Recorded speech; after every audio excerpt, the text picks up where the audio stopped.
নমস্কার। Audio book by বাণী ধৃতি চ্যানেলে আপনাকে জানাই স্বাগত।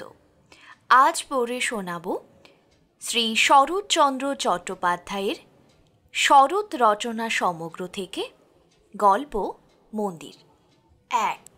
এক গ্রামে নদীর তীরে দুঘর কুমোর বাস করিত। তাহারা নদীর মাটি তুলিয়া ছাঁচে ফেলিয়া পুতুল তৈরি করিত আর হাটে বিক্রয় করিয়া আসিত। চিরকাল তাহারা এই কাজ করে। চিরকাল এই মাটির পুতুল তাহাদিগের পরনের বস্ত্র ও উদরের অন্ন যোগাইয়া থাকে।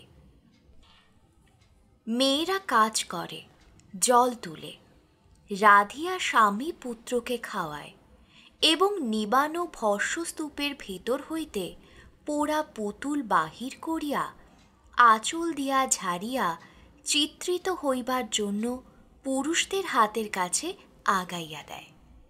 শক্তিনাথ এই কুম্ভকার পরিবারের মধ্যে আসিয়া স্থান গ্রহণ করিয়াছিল।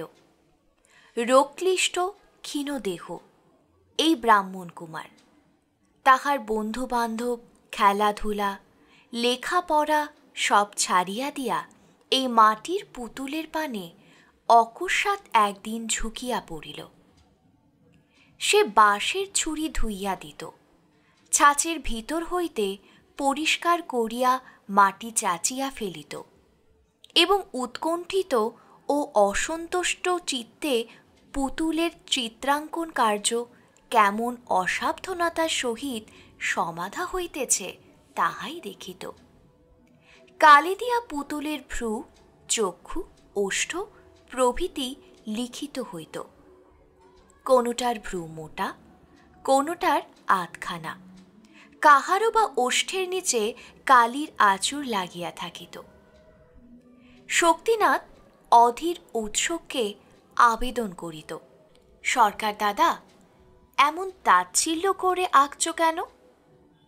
সরকার দাদা অর্থাৎ কারিগর সস্নেহে হাসিয়া জবাব দিত, বামুন ঠাকুর, ভালো করে আঁকতে গেলে বেশি দাম লাগে, অত কে দেবে বলো?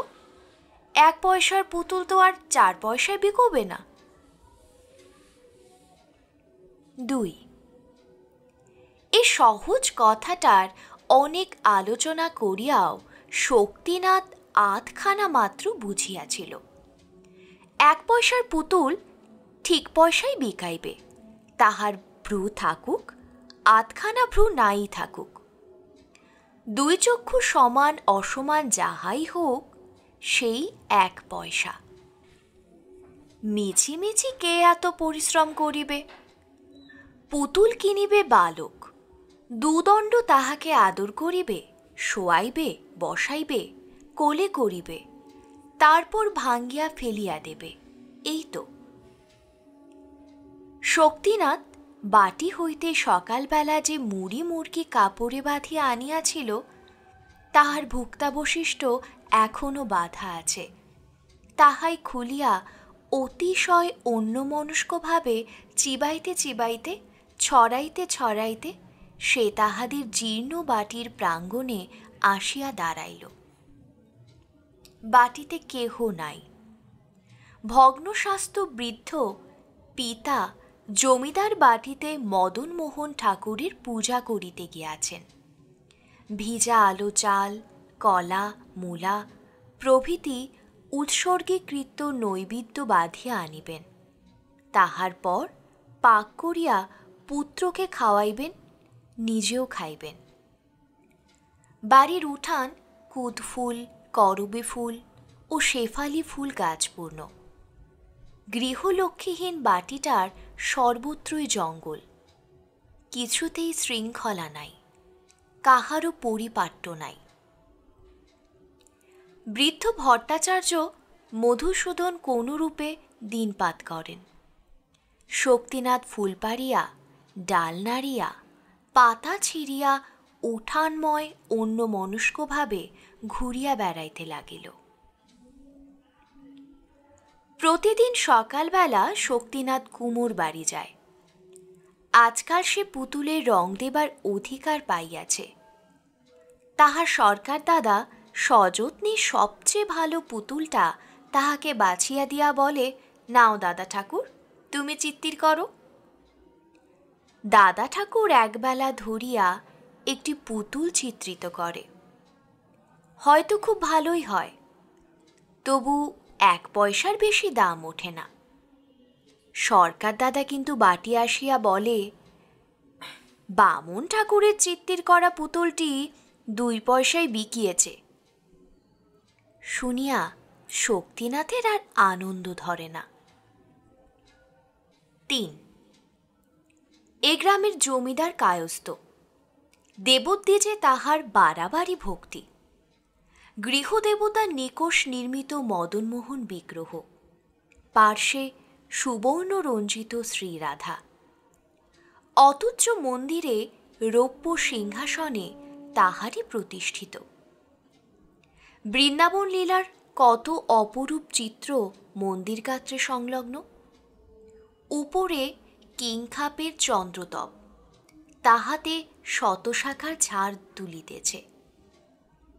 এক পার্শ্বে মর্মর বেদির উপর উপকরণ সজ্জিত এবং নিত্য নিবেদিত পুষ্প চন্দনের ঘন সৌরভে মন্দিরাভ্যন্তর সমাচ্ছন্ন। বুঝি স্বর্গসুখ ও সৌন্দর্যের কথা স্মরণ করাইয়া দিতে এই পুষ্প ও গন্ধ পূজার প্রথম উপাচার হইয়া আছে, এবং তাহারই সুকোমল সুরভি বায়ুর স্তরে স্তরে সঞ্চিত হইয়া মন্দির বায়ুকে নিবিড় করিয়া রাখিয়াছে। 4, অনেক দিনের কথা বলিতেছি। জমিদার রাজনারায়ণ বাবু যখন পৌরত্বের সীমায় পা দিয়া প্রথম বুঝিলেন যে এ জীবনের ছায়া ক্রমশ দীর্ঘ ও অস্পষ্ট হইয়া আসিতেছে, যেদিন সর্বপ্রথম বুঝিলেন যে এ জমিদারি ও ধন ঐশ্বর্য ভোগের মেয়াদ প্রতিদিন কমিয়া আসিতেছে, প্রথম যেদিন মন্দিরের এক পার্শ্বে দাঁড়াইয়া চোখ দিয়া অনুতাপাশ্রু বিগলিত হইয়াছিল, আমি সেই দিনের কথা বলিতেছি। তখন তাহার একমাত্র কন্যা অপর্ণা 5 বৎসরের বালিকা। পিতার পায়ের কাছে দাঁড়াইয়া একমনে সে দেখিত মধুসূদন ভট্টাচার্য চন্দন দিয়া কালো পুতুলটি চর্চিত করিতেছেন, ফুল দিয়া সিংহাসন বেষ্টন করিতেছেন, এবং তাহারই স্নিগ্ধ গন্ধ আশীর্বাদের মতো যেন তাহাকে স্পর্শ করিয়া ফিরিতেছে। সেই দিন হইতে প্রতিদিনই এই বালিকা সন্ধ্যার পর পিতার সহিত ঠাকুরের আরতি দেখিতে আসিত এবং এই মঙ্গল উৎসবের মধ্যে অকারণে বিভোর হইয়া চাহিয়া থাকিত। ক্রমে অপর্ণা বড় হইতে লাগিল। হিন্দুর মেয়ে, ঈশ্বরের ধারণা যেমন করিয়া হৃদয়ঙ্গম করে সেও তাহাই করিতে লাগিল, এবং পিতার নিতান্ত আদরের সামগ্রী এই মন্দিরটি যে তাহারও বক্ষ শানিতের মতো, এ কথা সে তাহার সমস্ত কর্ম ও খেলাধুলার মধ্যেও প্রমাণ করিতে বসিল। সমস্ত দিন এই মন্দিরের কাছাকাছি থাকিত এবং একটি শুষ্ক তৃণ বা একটি শুষ্ক ফলও সে মন্দিরের ভেতরে পড়িয়া থাকা সহ্য করিতে পারিত না। 1 ফোঁটা জল পড়িলে সে সযত্নে আঁচল দিয়া তাহা মুছিয়া লইত। রাজনারায়ণ বাবুর দেবনিষ্ঠা লোকে বাড়াবাড়ি মনে করিত, কিন্তু অপর্ণার দেবসেবা পরায়ণতা সে সীমাও অতিক্রম করিতে উদ্যত হইল। সাবেক পুষ্পপত্রে আর ফুল আটে না, একটা বড় আসিয়াছে। চন্দনের পুরাতন বাটিটা বদলাইয়া দেওয়া হইয়াছে। ভোজ্য ও নৈবেদ্যের বরাদ্দ ঢের বাড়িয়া গিয়াছে। এমনকি নিত্য নতুন ও নানাবিধ পূজার আয়োজন ও তাহার নিখুঁত বন্দোবস্তের মাঝে পড়িয়া বৃদ্ধ পুরোহিত পর্যন্ত শশব্যস্ত হইয়া উঠিলেন। জমিদার রাজনারায়ণবাবু এসব দেখিয়া শুনিয়া ভক্তি স্নেহে গাঢ় স্বরে কহিতেন, ঠাকুর আমার ঘরে তাহার নিজের সেবার জন্য লক্ষ্মীকে পাঠাইয়া দিয়াছেন, তোমরা কেহ কিছু বলিও না। 5 যথাসময়ে অপর্ণার বিবাহ হইয়া গেল। মন্দির ছাড়িয়া এইবার যে তাহাকে অন্যত্র যাইতে হইবে, এই আশঙ্কায় তাহার মুখের হাসি অসময়ে শুকাইয়া গেল। দিন দেখানো হইতেছে তাহাকে শ্বশুরবাড়ি যাইতে হইবে। পরিপূর্ণ বিদ্যুৎ বুকে চাপিয়া বর্ষার ঘন কৃষ্ণ মেঘখণ্ড যেমন অবরুদ্ধ গৌরবের গুরুভারে স্থির হইয়া কিছুক্ষণ আকাশের গায়ে বর্ষণমুখভাবে দাঁড়াইয়া থাকে, তেমনি স্থির হইয়া একদিন অপর্ণা শুনিল যে সেই দেখানো দিন আজ আসিয়াছে। সে পিতার নিকট গিয়া কহিল, বাবা, আমি ঠাকুর সেবার যে বন্দোবস্ত করিয়া গেলাম তাহার যেন অন্যথা না হয়। বৃদ্ধ পিতা কাঁদিয়া ফেলিলেন, তাই তো মা, না, অন্যথা কিছুই হবে না। অপর্ণা নিঃশব্দে চলিয়া আসিল। তাহার মা নাই। সে কাঁদিতে পারিল না। বৃদ্ধ পিতার দুচোখ ভরা জল, সে রোধ করিবে কি করিয়া? তাহার পর যোদ্ধা যেমন করিয়া তাহার ব্যথিত ক্রন্দনমুখ বীর হৃদয় পৌর শুষ্ক হাসিতে চাপা দিয়া তাড়াতাড়ি অশ্বে আরোহণপূর্বক চলিয়া যায়, তেমনি করিয়া অপর্ণা শিবিকারোহণে গ্রাম ত্যাগ করিয়া অজানা কর্তব্যের শাসন মাথা পাতিয়া লইয়া চলিয়া গেল। তাহার উচ্ছ্বসিত অশ্রু মুছিতে গিয়া তাহার মনে পড়িল, পিতার অশ্রু মুছাইয়া আসা হয় নাই। তাহার নিজের হৃদয় কাঁদিয়া কাঁদিয়া ক্রমাগত তাহার কাছে যেন কত নালিশ করিতে লাগিল। একে তাহার হৃদয় শত ব্যথায় বিদ্ধ, তাহার পর কোথায় কোন গ্রামান্তরে মন্দির হইতে যখন সন্ধ্যার শঙ্খ ঘণ্টা বাজিয়া উঠিল, তখন সেই আজন্ম পরিচিত আরতির আহ্বান শব্দ তাহার কানের ভিতর দিয়া মর্মে নৈরাশ্যের হাহাকার বহন করিয়া আনিল। ছটফট করিয়া অপর্ণা শিবিকার দ্বার উন্মোচন করিয়া ফেলিল এবং সন্ধ্যার অন্ধকারের ভেতর দিয়া দেখিতে লাগিল, এবং ছায়ানিবিড় একটি উচ্চ দেবদারু শিখায় একটা পরিচিত মন্দিরের সমুন্নত চূড়া কল্পনা করিয়া সে উচ্ছ্বসিত আবেগে কাঁদিয়া উঠিল। তাহার শ্বশুর বাটির একজন দাসী পেছনেই চলিয়া আসিতেছিল। সে তাড়াতাড়ি কাছে আসিয়া কহিল, ছি বৌমা, অমন করিয়া কি কাঁদতে আছে মা? শ্বশুর ঘর কে না করে? অপর্ণা দুই হাতে মুখ চাপিয়া রোদন নিবারণ করিয়া পালকির কবাট বন্ধ করিয়া দিল। ঠিক সেই সময়টিতেই মন্দিরের ভেতর দাঁড়াইয়া পিতা রাজনারায়ণ মদন মোহন ঠাকুরের পার্শ্বে ধূপধুনার ধূমে ও চক্ষু জলে অস্পষ্ট একখানি দেবী মূর্তির অনিন্দ সুন্দর মুখে প্রিয়তমা দুহিতার মুখচ্ছবি নিরীক্ষণ করিতেছিলেন। 6 অপর্ণা স্বামী গৃহে। সেথায় তাহার ইচ্ছাহীন স্বামী সম্ভাষণের ভেতরে এতটুকু আবেগ, এতটুকু চাঞ্চল্য প্রকাশ পাইল না। প্রথম প্রণয়ের স্নিগ্ধ সংকোচ, মিলনের সলজ্জ উত্তেজনা কিছুই তাহার ম্লান চক্ষু দুটির পূর্বদীপ্তি ফিরাইয়া আনিল না।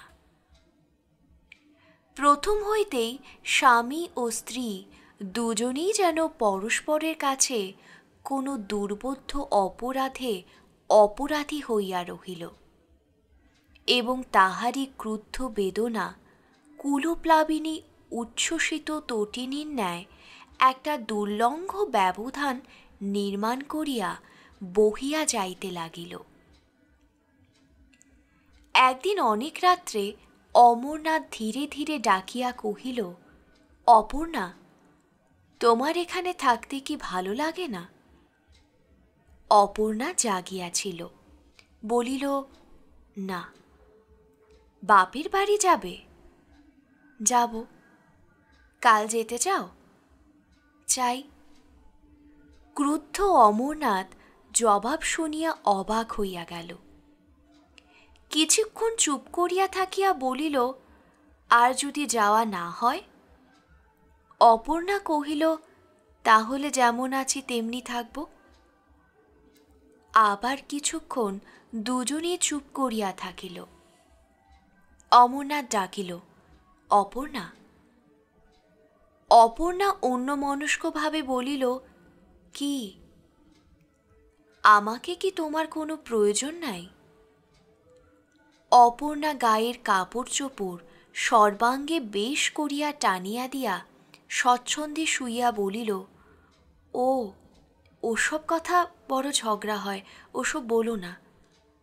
ঝগড়া হয় কি করে জানলে? জানি, আমাদের বাপের বাড়িতে মেজদা আর মেজবউ এই নিয়ে নিত্য কলহ করে। আমার ঝগড়া কলহ ভালো লাগে না। শুনিয়া অমরনাথ উত্তেজিত হইয়া উঠিল। অন্ধকারে হাতড়াইয়া সে যেন এই কথাটাই এতদিন খুঁজিতেছিল। হঠাৎ আজ যেন তাহা হাতে ঠেকিল। বলিয়া উঠিল, এসো অপর্ণা, আমরাও ঝগড়া করি। এমন করে থাকার চেয়ে ঝগড়া কলহ ঢের ভালো।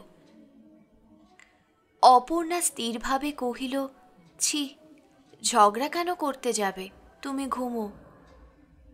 তাহার পর অপর্ণা ঘুমাইল কি জাগিয়া রহিল, সমস্ত রাত্রি জাগিয়া থাকিয়াও অমরনাথ বুঝিতে পারিল না।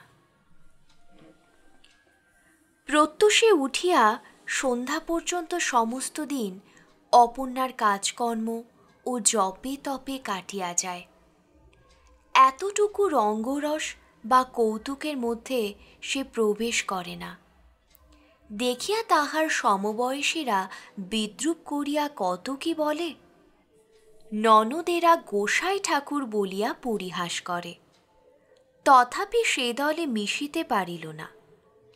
কেবলই তাহার মনে হইতে লাগিল দিনগুলা মিছা কাটিয়া যাইতেছে, আর এই অলক্ষ্য আকর্ষণে তাহার প্রতি শোণিত বিন্দু সেই পিতৃপ্রতিষ্ঠিত মন্দির অভিমুখে ছুটিয়া যাইবার জন্য পূর্ণিমার উদ্বেলিত সিন্ধু বাড়ির মতো হৃদয়ের কূল উপকূলে অহরহ আছড়াইয়া পড়িতেছে। তাহার সংযম কিসে হইবে? ঘরকন্যার কাজে না ছোটখাটো হাস্য পরিহাসে? ক্রুদ্ধ অসুস্থ চিত্ত তাহার এই যে বিপুল ভ্রান্তি মাথায় করিয়া আপনা আপনি পাক খাইয়া মরিতেছে, তাহার নিকট স্বামীর আদর ও স্নেহ, পরিজন বর্গের প্রীতি সম্ভাষণ ঘেঁষিবে কি করিয়া?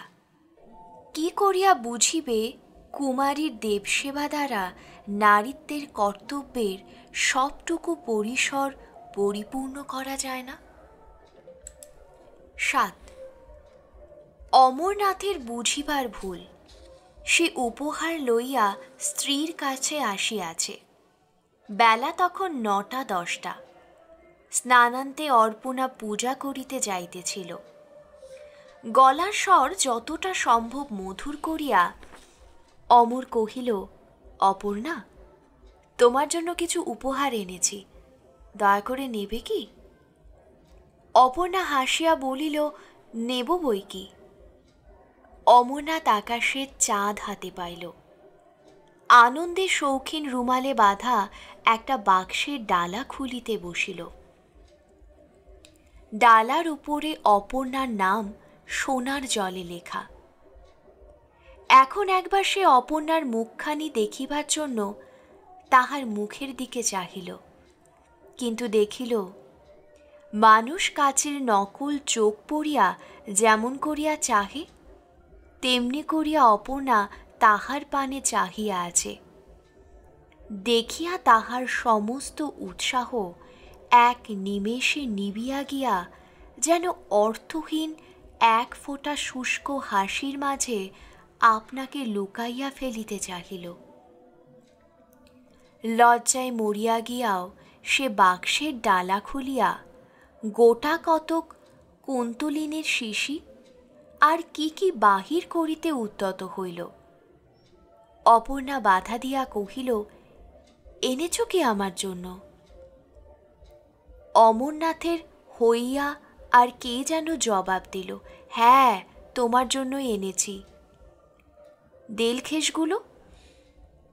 অপর্ণা জিজ্ঞাসা করিল, বাক্সটাও কি আমাকে দিলে? নিশ্চয়ই। তবে আর কেন মিছে ওসব বের করবে? বাক্সতেই থাক। তা থাক, তুমি ব্যবহার করবে তো? অকস্মাৎ অপর্ণা ভ্রু কুঞ্চিত করিল। সমস্ত দুনিয়ার সহিত লড়াই করিয়া তাহার ক্ষত বিক্ষত হৃদয় পরাস্ত হইয়া বৈরাগ্য গ্রহণপূর্বক নিভৃতে চুপ করিয়া বসিয়াছিল। সহসা তাহার গায়ে এই স্নেহের অনুরোধ কুৎসিত বিদ্রূপের আঘাত করিল। চঞ্চল হইয়া সে তৎক্ষণাৎ প্রতিঘাত করিল, বলিল, নষ্ট হবে না, রেখে দাও। আমি ছাড়া আরও অনেকে ব্যবহার করতে জানে। এবং উত্তরের জন্য অপেক্ষা মাত্র না করিয়া অপর্ণা পূজার ঘরে গিয়া প্রবেশ করিল। আর অমরনাথ বিহ্বলের মতো সেই প্রত্যাখ্যাত উপহারের উপর হস্ত রাখিয়া সেইভাবেই বসিয়া রহিল। প্রথমে সে সহস্রবার মনে মনে আপনাকে নির্বোধ বলিয়া তিরস্কার করিল। বহুক্ষণ পরে সে দীর্ঘ নিঃশ্বাস ফেলিয়া বলিল, অপর্ণা পাষাণী। তাহার চোখ জলে ভাসিয়া আসিল।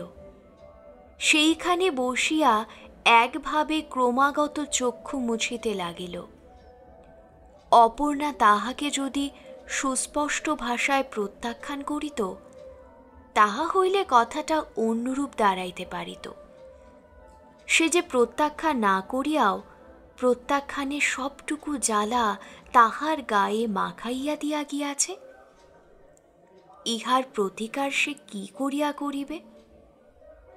অপর্ণাকে তাহার পূজার আসন হইতে টানিয়া আনিয়া তাহারই সম্মুখে তাহার উপেক্ষিত উপহারটা নিজেই লাথি মারিয়া ভাঙিয়া ফেলিবে এবং সর্বসম্মুখে ভীষণ প্রতিজ্ঞা করিবে যে সে তাহার মুখ আর দেখিবে না।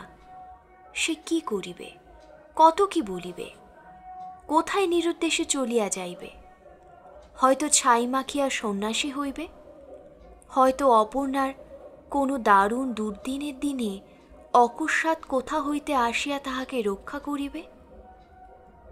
এমনই সম্ভব ও অসম্ভব কত রকম উত্তর প্রত্যুত্তর, বাদ প্রতিবাদ তাহার অপমান পীড়িত মস্তিষ্কের ভিতর অধীরভাবে আলোড়ন সৃষ্টি করিতে লাগিল।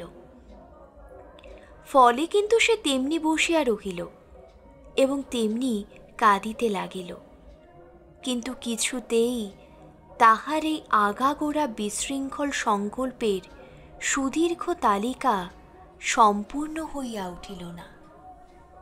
৮ তাহার পর ২ দিন ২ রাত্রি গত হইয়াছে। অমরনাথ ঘরে শুইতে আসে নাই। মা জানিতে পারিয়া বধূকে ডাকিয়া ঈষৎ ভৎসনা করিলেন। পুত্রকে ডাকিয়া বুঝাইয়া বলিলেন, দিদি শাশুড়ি এই সূত্রে একটু রঙ্গ করিয়া লইলেন। এমনি সাতে পাঁচে ব্যাপারটা লঘু হইয়া গেল। রাত্রে অপর্ণা স্বামীর নিকট ক্ষমা ভিক্ষা চাহিল, বলিল, যদি মনে কষ্ট দিয়া থাকি তো আমাকে ক্ষমা করো। অমরনাথ কথা কহিতে পারিল না। শয্যার এক প্রান্তে বসিয়া বিছানার চাদর বারবার টানিয়া পরিষ্কার করিতে লাগিল। সম্মুখে অপর্ণা দাঁড়াইয়া, মুখে তাহার ম্লান হাসি। সে আবার কহিল, ক্ষমা করিবে না? অমরনাথ মুখ নিচু করিয়াই বলিল, ক্ষমা কিসের জন্য? ক্ষমা করিবার অধিকারই বা আমার কি?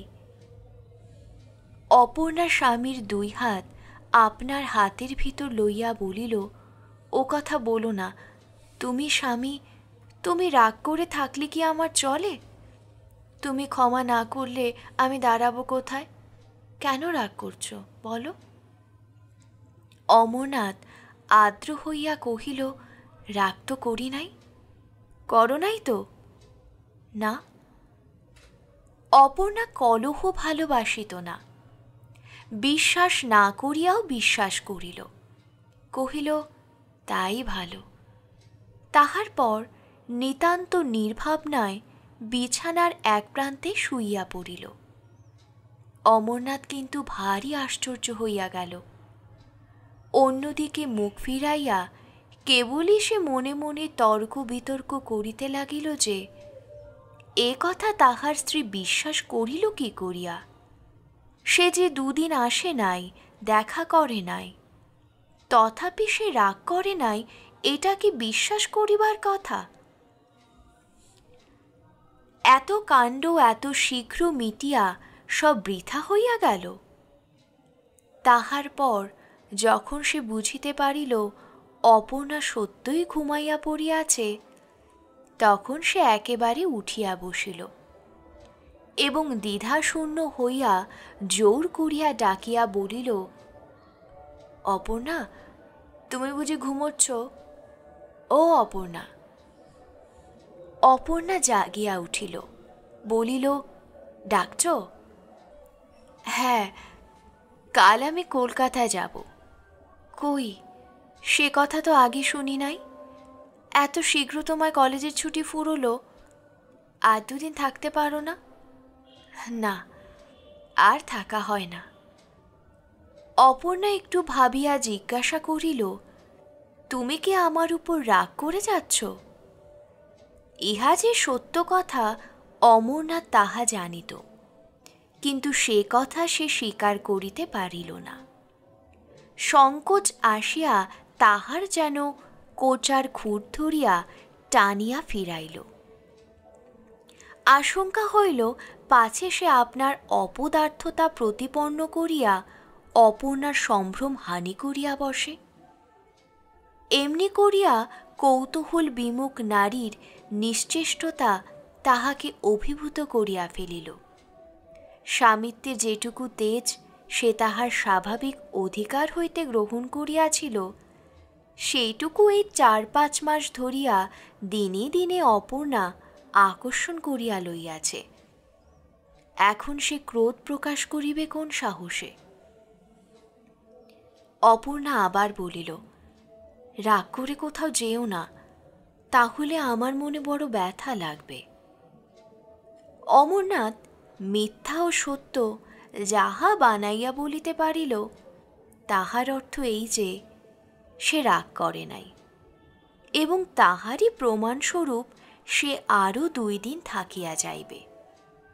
থাকিলও তাই, কিন্তু কাঁদিয়া জয়ী হইবার একটা লজ্জাজনক অস্বস্তি লইয়া বাড়িতে থাকিল। 9. ঝাড়া বৃষ্টির একটা সুবিধে আছে, তাহাতে আকাশ নির্মল হয়, কিন্তু টিপি টিপি বৃষ্টিতে মেঘ কাটে না, শুধু পায়ের নিচে কাদা ও চতুর্দিকে নিরানন্দময় ভাব বাড়িয়া ওঠে। বাড়ি হইতে যে কাদা মাখিয়া অমরনাথ কলিকাতায় আসিল, তাহা ধুইয়া ফেলিবার একটুখানি জলও সে বৃহৎ নগরীর ভেতর খুঁজিয়া পাইল না। এখানে তাহার পূর্ব পরিচিত যেসব সুখ ছিল, তাহাদের কাছে এই পঙ্কিল পা দুখানি বাহির করিতেও তাহার লজ্জা করিতে লাগিল। না লাগে লেখাপড়ায় মন, না পায় আমোদ আহ্লাদে তৃপ্তি। এখানেও থাকিতে ইচ্ছে করে না, বাড়ি যাইতেও প্রবৃত্তি নাই। সমস্ত বুকের ওপর তাহার জন্য দুর্বহ যন্ত্রণাভার চাপিয়া রহিয়াছে এবং তাহা ঠেলিয়া ফেলিবার জন্য ব্যাকুল বক্ষপঞ্জর পরস্পর ঠোকাঠুকি করিতেছে, কিন্তু বিফল চেষ্টা। এমনই অন্তর্বেদনা লইয়া সে একদিন অসুখে পড়িল। সংবাদ পাইয়া পিতামাতা ছুটিয়া আসিলেন, কিন্তু অপর্ণাকে সঙ্গে আনিলেন না। অমরনাথও যে ঠিক এমনটাই আশা করিয়াছিল তাহা নহে, তবু দমিয়া গেল। অসুখ উত্তরোত্তর বাড়িতে লাগিল। এ সময় স্বভাবতই তাহার অপর্ণাকে দেখিতে ইচ্ছা করিত, কিন্তু মুখ ফুটিয়া সে কথা বলিতে পারিল না। পিতামাতাও তাহা বুঝিলেন না, কেবল ঔষধ পথ্য আর ডাক্তার বৈদ্য। অবশেষে সে তাহাদের হাত হইতে পরিত্রাণ লাভ করিল। অমরনাথ একদিন প্রাণত্যাগ করিল। বিধবা হইয়া অপর্ণা স্তম্ভিত হইয়া গেল। সমস্ত শরীর কাটা দিয়া একটা ভয়ঙ্কর সম্ভাবনা তাহার মনে হইল। এ বুঝি তাহারই কামনার ফল? ইহাই বুঝি সে মনে মনে এতদিন চাহিতেছিল। অন্তর্যামী এতদিনে কামনা পূর্ণ করিয়াছেন। বাহিরে শুনিতে পাইল যে তাহার পিতা চিৎকার করিয়া কাঁদিতেছেন। এ কি সব স্বপ্ন? তিনি আসিলেন কখন? অপর্ণা জানালা খুলিয়া মুখ বাড়াইয়া দেখিল, সত্য সত্যই রাজনারায়ণ বাবু বালকদের মতো ধুলায় লুটাইয়া কাঁদিতেছেন। পিতার দেখা দেখি সেও এবার ঘরের ভিতর লুটাইয়া পড়িল। অশ্রু প্রবাহ মাটি ভিজাইয়া ফেলিল। সন্ধ্যা হইতে আর বিলম্ব নাই। পিতা আসিয়া অপর্ণাকে বুকে তুলিয়া বলিলেন, মা, অপর্ণা। অপর্ণা কাঁদিয়া বলিল, বাবা, তোর মদনমোহন যে তোকে মন্দিরে ডাকছে মা। চলো বাবা, যাই। তোর যে সেখানে সব কাজ পড়ে আছে মা। চলো বাবা, বাড়ি যাই। চল মা, চল। পিতা স্নেহে মস্তক চুম্বন করিলেন, বুক দিয়া সর্বদুঃখ মুছিয়া লইলেন এবং তাহার পর কন্যার হাত ধরিয়া পরদিন বাটী আসিয়া উপস্থিত হইলেন। অঙ্গুলি দিয়া দেখাইয়া কহিলেন, ওই মা তোমার মন্দির, ওই তোমার মদনমোহন। নিরাভরণ অপর্ণার বৈধব্য বেশে তাহাকে আর একরকম দেখিতে হইল, যেন এই সাদা বস্ত্র রুক্ষ কেশে তাহাকে অধিক মানাইল।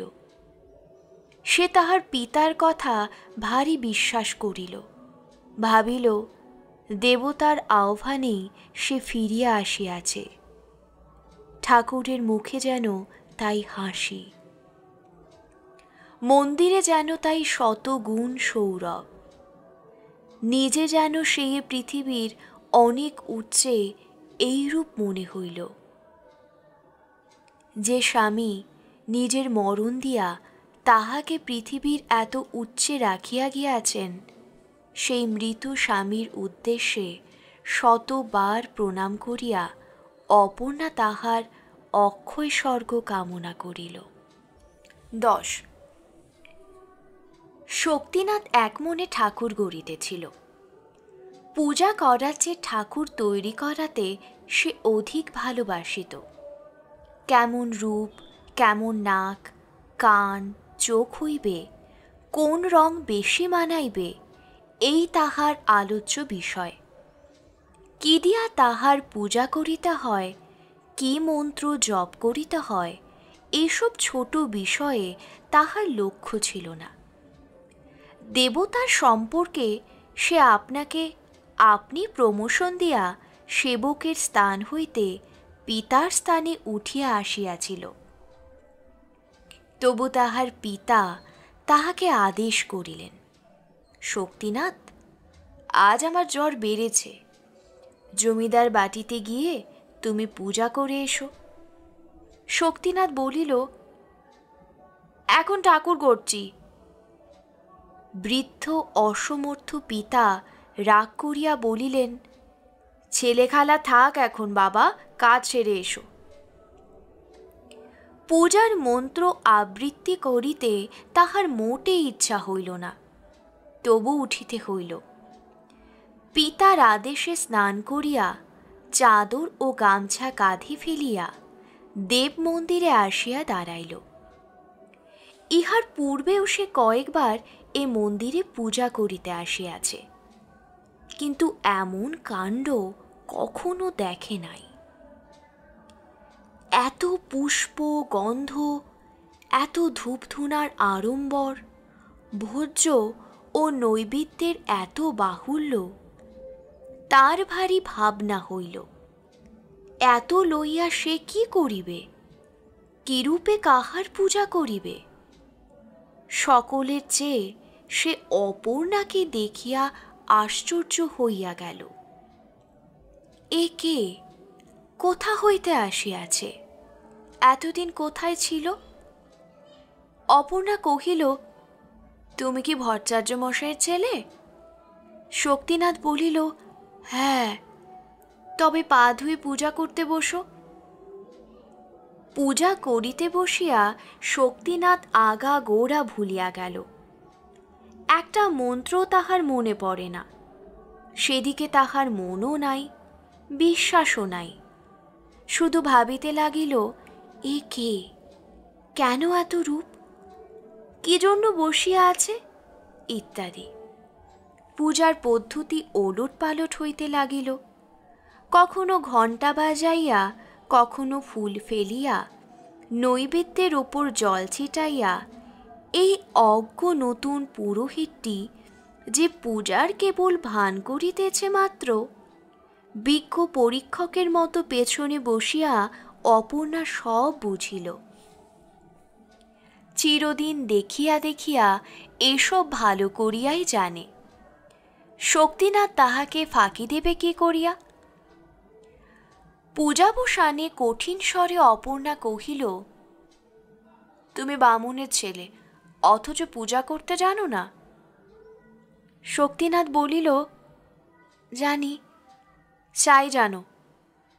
শক্তিনাথ বিহ্বলের মতো একবার তাহার মুখ পানে চাহিল, তাহার পর চলিয়া যাইতে উদ্যত হইল। অপর্ণা ডাকিয়া ফিরাইয়া বলিল, ঠাকুর, এসব বেঁধে নিয়ে যাও, কিন্তু কাল আর এসো না, তোমার বাবার আরোগ্য হলে তিনি আসবেন। অপর্ণা নিজেই তাহার চাদর ও গামছায় সমস্ত বাঁধিয়া তাহাকে বিদায় করিল। মন্দিরের বাহিরে আসিয়া শক্তিনাথ বারবার শিহরিয়া উঠিল। এদিকে অপর্ণা নতুন করিয়া পূজার আয়োজন করিয়া অন্য ব্রাহ্মণ ডাকিয়া পূজা শেষ করিল।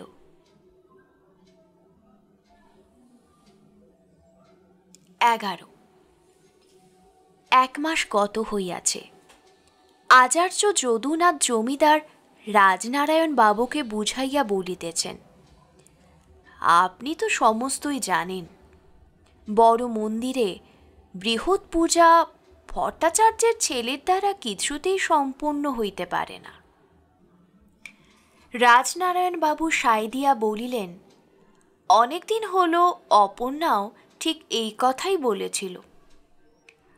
আচার্য মুখমণ্ডল আরো গম্ভীর করিয়া কহিলেন, তা তো হবেই, তিনি হলেন সাক্ষাৎ লক্ষ্মী স্বরূপা, তার কি কিছু অগোচর আছে? জমিদার বাবুও ঠিক এই বিশ্বাস। আচার্য কহিতে লাগিলেন, পূজা আমি করি আর যেই করুক ভালো লোক চাই। মধু ভট্টাচার্য যতদিন বেঁচে ছিলেন তিনি পুজো করেছেন, এখন তার পুত্রেরই পৌরোহিত্য করা উচিত। কিন্তু সেটা তো মানুষ নয়, কেবল পট আঁকতে পারে, পুতুল গড়তে জানে, পূজা অর্চনার কিছুই জানে না। রাজনারায়ণবাবু অনুমতি দিলেন, পূজা আপনি করবেন, তবে অপর্ণাকে একবার জিজ্ঞাসা করে দেখব। পিতার নিকট এ কথা শুনিয়া অপর্ণা মাথা নাড়িয়া বলিল, তা কি হয়? বামুনের ছেলে নিরাশ্রয়, কোথায় তাকে বিদায় করব? যেমন জানে তেমনি পুজো করবে, ঠাকুর তাতেই সন্তুষ্ট হবেন। কন্যার কথায় পিতার চৈতন্য হইল, এতটা আমি ভেবে দেখি নাই। মা, তোমার মন্দির, তোমার পূজা, তোমার যা ইচ্ছা তাই করো, যাকে ইচ্ছা ভার দিও। এই কথা বলিয়া পিতা প্রস্থান করিলেন। অপর্ণা শক্তিনাথকে ডাকিয়া আনিয়া পূজার ভার দিল। বকুনি খাইয়া অবধি সে আর এদিকে আসে নাই। মধ্যে তাহার পিতার মৃত্যু হইয়াছে, সে নিজেও রুগ্ন। শুষ্ক মুখে তাহার শোক দুঃখের চিহ্ন দেখিয়া অপর্ণার মায়া হইল। কহিল, তুমি পূজা করো, যা জানো তাই করো, তাতেই ঠাকুর তৃপ্ত হবেন। এমন স্নেহের স্বর শুনিয়া তাহার সাহস হইল। সাবধান হইয়া মন দিয়া পূজা করিতে বসিল। পূজা শেষ হইলে অপর্ণা নিজের হাতে সে যাহা খাইতে পারে বাঁধিয়া দিয়া বলিল, বেশ পুজো করেছ বামুন ঠাকুর, তুমি কি হাতে রেঁধে খাও? কোনোদিন রাঁধি, কোনোদিন যেদিন জ্বর হয় সেদিন আর রাঁধতে পারি না। তোমার কি কেউ নেই? না। শক্তিনাথ চলিয়া গেল। অপর্ণা তাহার উদ্দেশ্যে বলিল, আহা, দেবতার কাজে যুক্ত করে তাহার হইয়া প্রার্থনা করিল, ঠাকুর, ইহার পূজায় তুমি সন্তুষ্ট হইও, ছেলে মানুষ, দোষ অপরাধ লইও না। সেই দিন হইতে প্রতিদিন অপর্ণা দাসী দ্বারা সংবাদ লইত, সে কি খায়, কি করে, কি তাহার প্রয়োজন। নিরাশ্রয় ব্রাহ্মণ কুমারটিকে সে তাহার অজ্ঞাতসারে আশ্রয় দিয়া তাহার সমস্ত ভার স্বেচ্ছায় মাথায় তুলিয়া লইল, এবং সেই দিন হইতে এই কিশোর ও কিশোরী তাহাদের ভক্তি, স্নেহ, ভুল ভ্রান্তি সব এক করিয়া এই মন্দিরটিকে আশ্রয়পূর্বক জীবনের বাকি কাজগুলিকে পর করিয়া দিল। শক্তিনাথ পূজা করে, অপর্ণা দেখাইয়া দেয়। শক্তিনাথ স্তব পাঠ করে, অপর্ণা মনে মনে তাহার সহজ অর্থ দেবতাকে বুঝাইয়া দেয়। শক্তিনাথ গন্ধ পুষ্প হাত দিয়া তুলিয়া লয়। অপর্ণা অঙ্গুলি দিয়া দেখাইয়া বলে, বামুন ঠাকুর, আজ এমনি করে সিংহাসন সাজাও দেখি, বেশ দেখাবে। এমনি করিয়া এই বৃহৎ মন্দিরের বৃহৎ কাজ চলিতে লাগিল। দেখিয়া শুনিয়া আচার্য কহিলেন, ছেলে খেলা হচ্ছে। বৃদ্ধ রাজনারায়ণ বলিলেন, যা করে হোক, মেয়েটা নিজের অবস্থা ভুলে থাকলেই বাঁচি। 12 থিয়েটারে স্টেজে যেমন পাহাড় পর্বত, ঝড় জল এক নিমেষে উড়িয়া গিয়া একটা মস্ত রাজপ্রসাদ কোথা হইতে আসিয়া জোটে, আর লোকজনের সুখ সম্পদের মাঝে দুঃখ দৈন্যের সমস্ত চিহ্ন বিলুপ্ত হয়, শক্তিনাথের জীবনেও যেন সেই রূপ হইয়াছে। সে জাগিয়াছিল, এখন ঘুমাইয়া সুখ স্বপ্ন দেখিতেছে, কিংবা নিদ্রায় দুঃখ স্বপ্ন দেখিতেছিল, এখন হঠাৎ জাগিয়া উঠিয়াছে। প্রথমে তাহার ভালো ঠাহর হইত না, তথাপি এই দায়িত্বহীন দেবসেবার সুবর্ণ শৃঙ্খল যে তাহার সর্বাঙ্গে জড়াইয়া ধরিয়াছে এবং থাকিয়া থাকিয়া ঝনঝন শব্দে বাজিয়া উঠিতেছে, ওই বিক্ষিপ্ত পুতুলগুলো মাঝে মাঝে সে কথা তাহাকে স্মরণ করাইত। সে মৃত পিতার কথা মনে করিত, নিজের পূর্ব স্বাধীনতার কথা ভাবিত।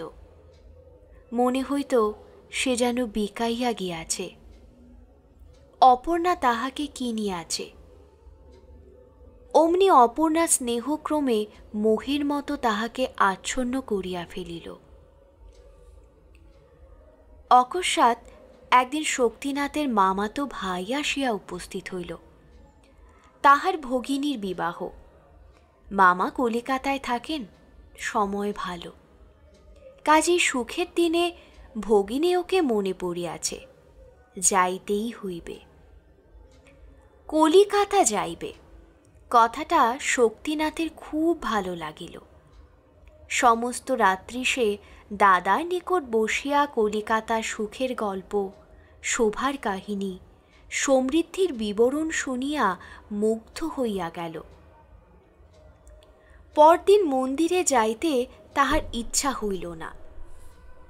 বেলা বাড়িতে ছিল দেখিয়া অপর্ণা ডাকিয়া পাঠাইল। শক্তিনাথ গিয়া বলিল, আজ আমি কলিকাতায় যাব, মামা ডেকে পাঠিয়েছেন। বলিয়াই সে একটু সংকুচিত হইয়া দাঁড়াইল। অপর্ণা কিছুক্ষণ চুপ করিয়া রহিল, পরে কহিল, কবে ফিরে আসবে? শক্তিনাথ ভয়ে ভয়ে বলিল, মামা আসতে বললে চলে আসব।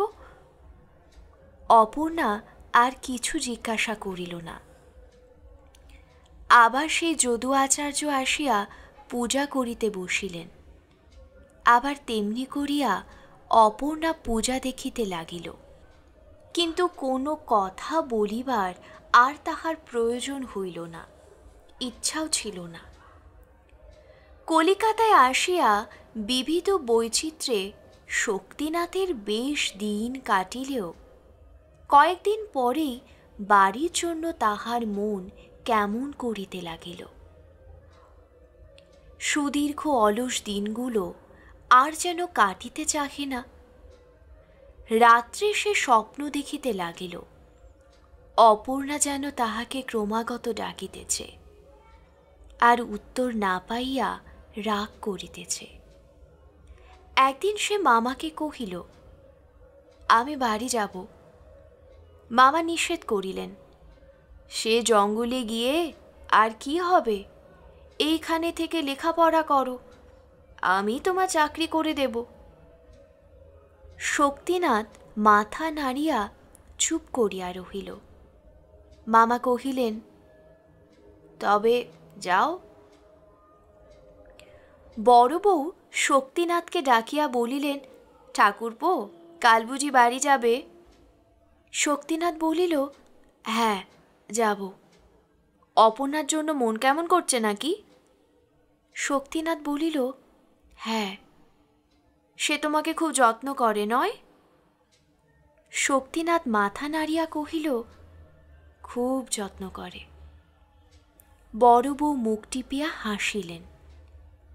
তিনি অপর্ণার কথা পূর্বেই শক্তিনাথের নিকট শুনিয়া লইয়াছিলেন। বলিলেন, তবে ঠাকুরপো, এই দুটি জিনিস নিয়ে যাও, তাকে দিও, সে আরো ভালোবাসবে। বলিয়া তিনি একটা শিশির ছিপি খুলিয়া খানিকটা দিলখোশ শক্তিনাথের গায়ে ছড়াইয়া দিলেন।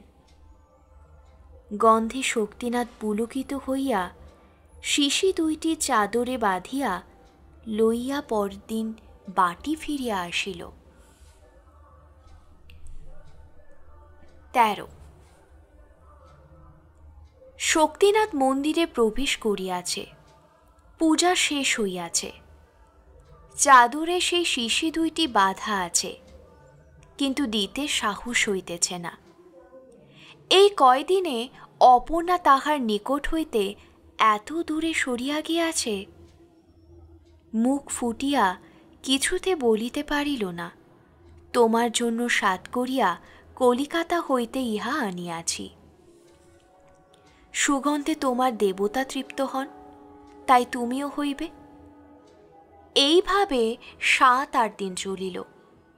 নিত্য সে চাদরে বাঁধিয়া শিশি 2টি লইয়া আসে, নিত্য ফিরাইয়া লইয়া যায়, আবার যত্ন করিয়া পরদিনের জন্য তুলিয়া রাখে।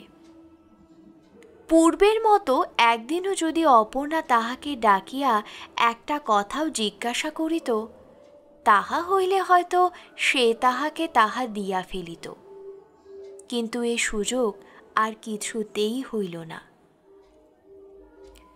আজ 2 দিন হইতে তাহার জ্বর হইতেছে, তবু ভয়ে ভয়ে সে মন্দিরে পূজা করিতে আসে।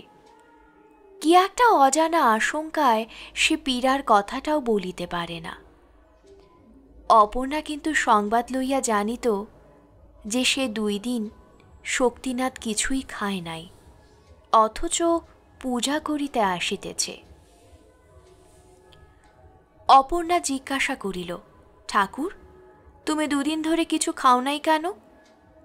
শক্তিনাথ শুষ্ক মুখে কহিল, আমার রাত্রে রোজ জ্বর হয়। জ্বর হয়? তবে স্নান করে পূজা করতে আসো কেন? এ কথা বলো নাই কেন? শক্তিনাথের চোখে জল আসিল। মুহূর্তে সব কথা ভুলিয়া গিয়া সে চাদর খুলিয়া শিশি 2টি বাহির করিয়া বলিল, তোমার জন্য এনেছি। আমার জন্য? হ্যাঁ, তুমি গন্ধ ভালোবাসো না? উষ্ণ দুধ যেমন একটুখানি আগুনের তাপ পাইবা মাত্র টকবক করিয়া ফুটিয়া ওঠে, অপর্ণার সর্বাঙ্গের রক্ত তেমনি করিয়া ফুটিয়া উঠিল। শিশি 2টি দেখিয়াই সে চিনিয়াছিল। গম্ভীর স্বরে বলিল, দাও। হাতে লইয়া অপর্ণা মন্দিরের বাহিরে যেখানে পূজা করা ফুল শুকাইয়া পড়িয়াছিল সেইখানে শিশি 2টি নিক্ষেপ করিল। আতঙ্কে শক্তিনাথের বুকের রক্ত জমাট বাঁধিয়া গেল। কঠিন স্বরে অপর্ণা কহিল, বামুন ঠাকুর, তোমার মনে এত? আর তুমি আমার সামনে এসো না, মন্দিরের ছায়াও মারিও না। অপর্ণা চম্পক আঙ্গুলি দিয়া বহির নির্দেশ দেখাইয়া বলিল, যাও। আজ 3 দিন হইল শক্তিনাথ গিয়াছে। আবার যদু আচার্য পূজা করিতে বসিয়াছেন। আবার ম্লান মুখে অপর্ণা চাহিয়া দেখিতেছে, এ যেন কাহার পূজা কে আসিয়া শেষ করিতেছে।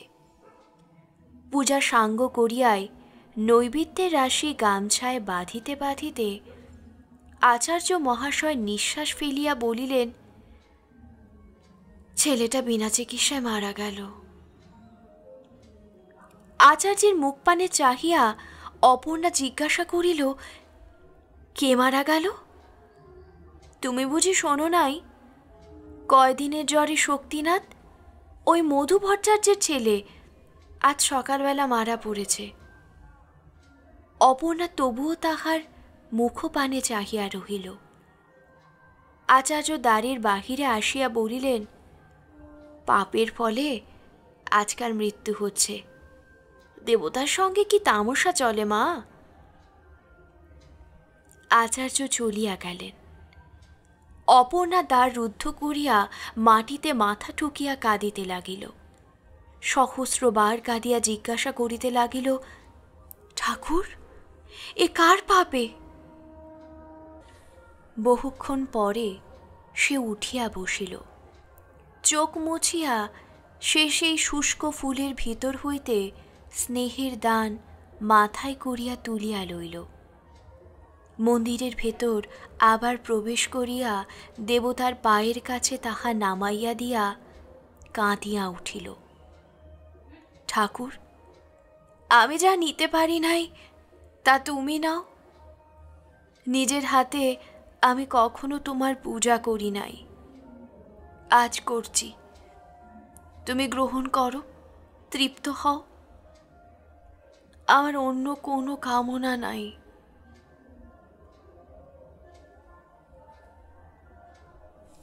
এরই সাথে শেষ হলো শরৎচন্দ্র চট্টোপাধ্যায়ের লেখা গল্প মন্দির।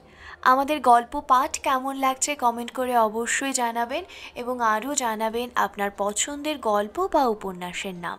আমরা চেষ্টা করব খুব তাড়াতাড়ি অডিও বুক আকারে সেই গল্প বা উপন্যাস আপলোড করতে। প্রত্যেকে অনেক ভালো থাকবেন।